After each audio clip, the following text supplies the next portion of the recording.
Buen día amigos, ¿cómo estamos?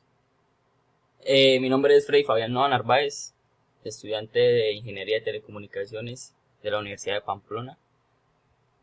Eh, Les vengo a hablar sobre la fenomenología.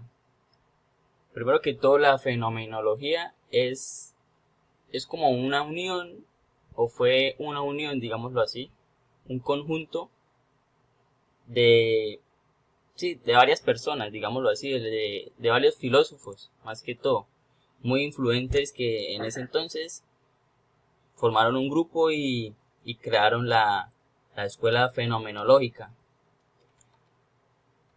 Primero que todo, les voy a hablar un poquito sobre el fundador principal, que es Edan Husserl, que fue un filósofo alemán que nació el 8 de abril de 1859 en, en una región que se llama Moravia. En ese entonces pertenecía al Imperio Romano. Perdón, pertenecía al Imperio Austriaco. Después de ese entonces, Edan Husserl, él empezó a asistir a varias escuelas y fue un matemático muy influente en ese entonces y después de varios tiempos, él se fue a Viena, donde se encontró con un profesor llamado Franz Bretano, quien fue uno de los pues de las personas más influentes que le ayudaron a él a crear este movimiento o ser averiguar más sobre la filosofía, porque Franz Bretano era un profesor de psicología y de filosofía. Y en ese entonces Husserl le llamó mucho la atención y desde allí fue que él empezó a estudiar más que todo la filosofía y él fue el creador o el fundador principal de la fenomenología.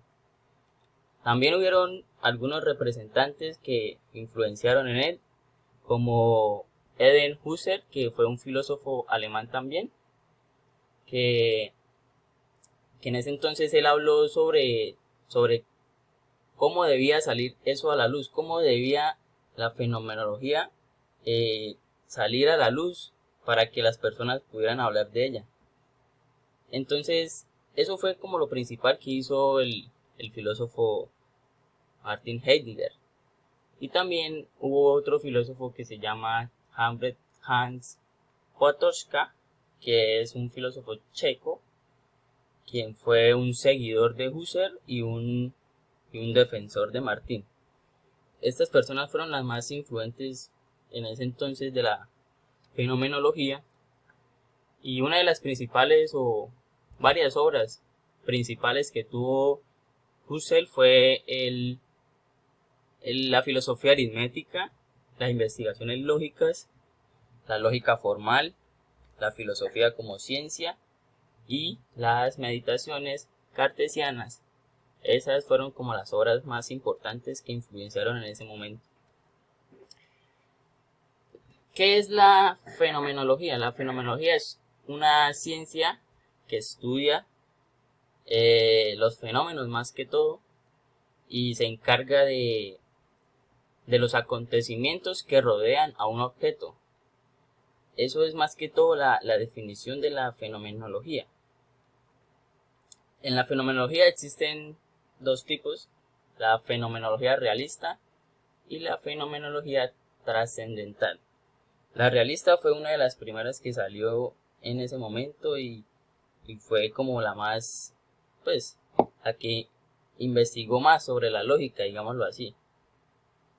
Y ya después con el tiempo nació la fenomenología trascendental, que fue la formulación posterior a Husserl y tuvo un punto de partida, las experiencias, y daba la intuición a los fenómenos. Una de las características más principales de la fenomenología es cuando describe el significado de las experiencias que tiene la persona. El estudio sistemático estudia cómo conveniencia entre cómo actúa una persona dentro de un grupo de personas, busca comprender las personas investiga las experiencias y también consiste principalmente en las conversaciones en profundidad.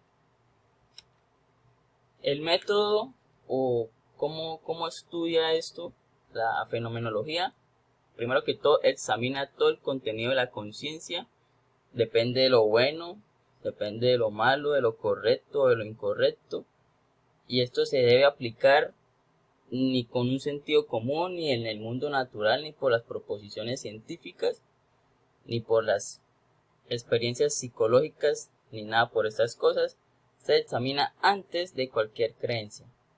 Este es el método para seguir. Primero se estudia el comportamiento de la conciencia, si es lo bueno o malo, lo bueno o lo incorrecto, y ya después si se aplica estas proposiciones científicas ni con experiencias psicológicas. Eso es todo, muchachos, y espero que les haya gustado y muchas gracias.